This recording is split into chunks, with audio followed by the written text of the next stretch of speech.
What's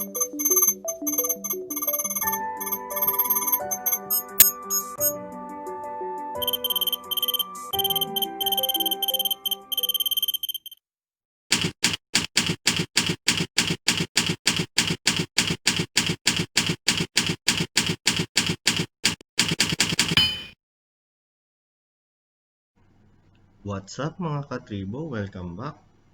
So for today's video, ang gagawin ko is bibigyan ko ng insights about the PSEI or the PSE market. So kung mapapansin nyo, yung price natin is nasa 5,928, and using the daily chart, you can see also that this is the highest as of the moment, and this was the low when we created that high, and after that the price started to make a lower high, lower low, lower high, lower low. So that one is an indication na where the market is actually doing a downtrend. So ayun. So let's see, asan ba yung potential area of support and resistance natin. So we'll go to weekly.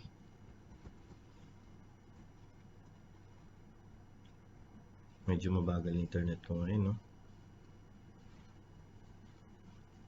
So ayan. So andito tayo ngayon, no? So mapapansin nyo, may price reaction tayo dito. Ito yung previous high before this run up. So if we are to plot it, so ito potentially yung area of support, and this one is your area of resistance. Mapapansin nyo, doon siya sa may gap. That one is our area of resistance. So when we have our initial run up, nag-resist yung price dun sa identified resistance. Yan. So kaya unsuccessful yung run, and then after that nag-retrace yung price and nag-touch siya sa support area natin. So right now nag-act din as support yung 20 MA natin. Remember, by the way, the 20 MA is yung red natin dyan, yung pink is 50 and the blue is the 100 MA. So right now nasa support level tayo. So let's go back to daily chart. So sa daily chart, ayun nga, yung previous resistance natin, we expect that one to change its role to support. Yun yung tinatawag natin na role reversal. So ngayon nag-role reversal siya, so in-expect natin na hopefully mag-support pa to, and if it breaks down, ito na yung next area of support na tinitingnan natin. Ito. So yan siya. So yan yung potential na magiging support. So we'll see kung ano yung magiging move ni PSEI. It's either dito siya, yan, akit ulit, that's one scenario, and the other scenario could be yan, or down, yan. Okay, so delete na natin.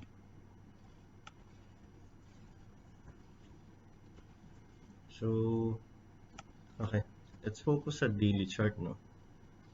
So remember yun nga, sabi ko yung red is 20, pink is 50, and 100 is, the blue is your 100. So since these MAs could help us in identifying the trend sa short term and medium trend natin, which is the 20 and 50, it's telling na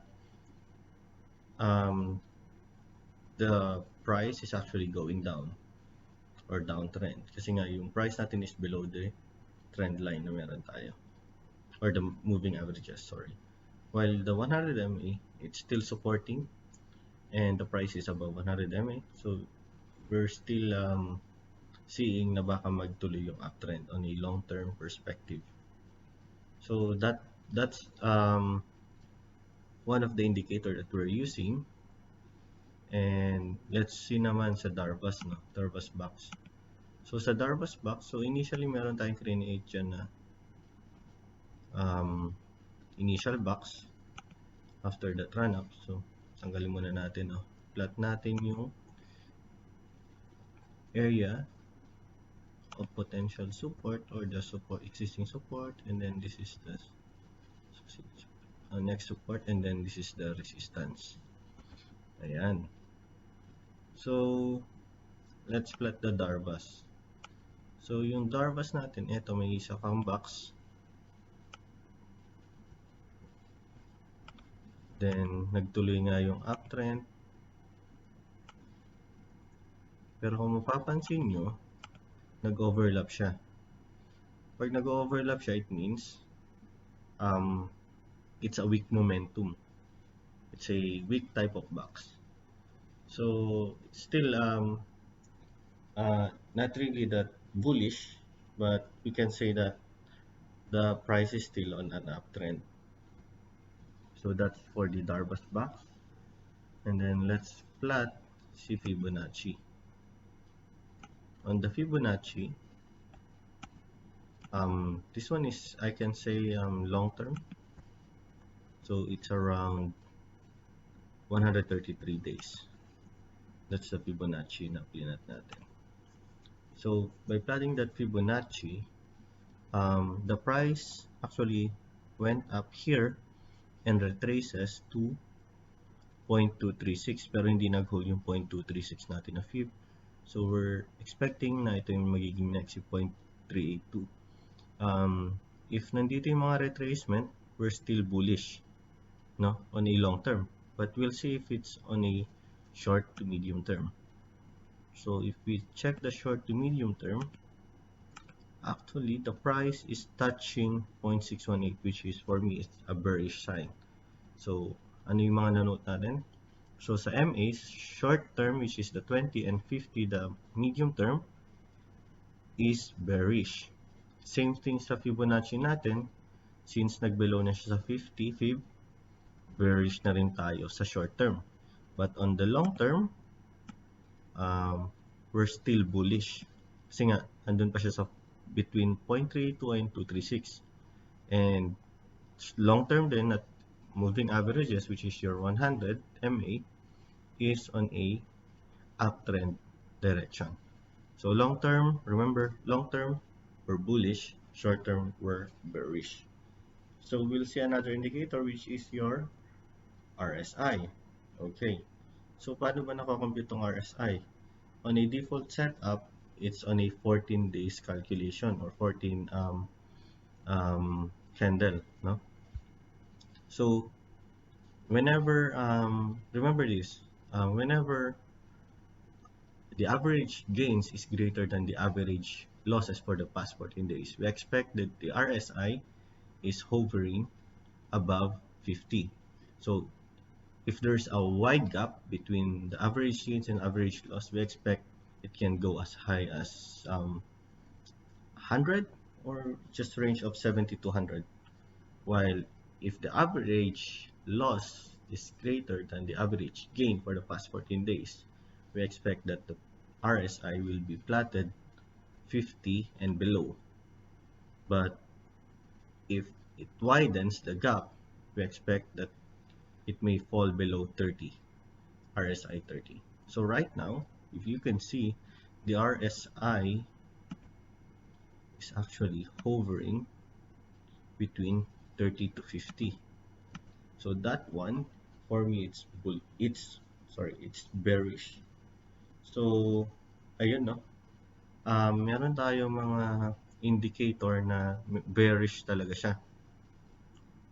So medyo careful lang tayo kay market in the coming days, considering na naglabas nga si PDUTS no nakaraan na continue tayo to GCQ, but that was the day when we have a holiday, so we weren't able to check ano ba yung naging price action kasi nga holiday, so off si market. At the same time, meron din sentiment from our department, health department, na they need some rest. So we have to go to ECQ. But that one is beyond to technical analysis, beyond technical analysis. That one is fundamental analysis. I won't touch on that. So based on the analysis that I performed, I'm bearish on a short term to medium term sa PSE market natin. But on a long term, we're still expecting na magko-continue yung uptrend natin. So, what should we expect? We're expecting sana mag-hold tong area of support natin dito. This one. And if the price went up, hopefully mag-above din siya sa MAs natin para the bias will change then. Bias can go uptrend na rin on a short term to medium trend. So, ano pa ba? Meron pa ba tayong nakalimutan? Ayun, anong potential play na pwede nating tingnan given that this is the market condition? Um, Probably you should look for outliers.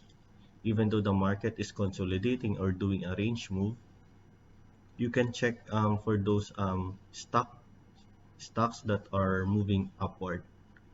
Maybe andun yung pera. It's also wiser that we buy on support and we might sell on immediate resistance para maganda pa rin yung upside. Unlike kung bibili ka ng breakout, there are potential na baka mag-fake out siya considering na hindi maganda nga ginagawa ng market natin.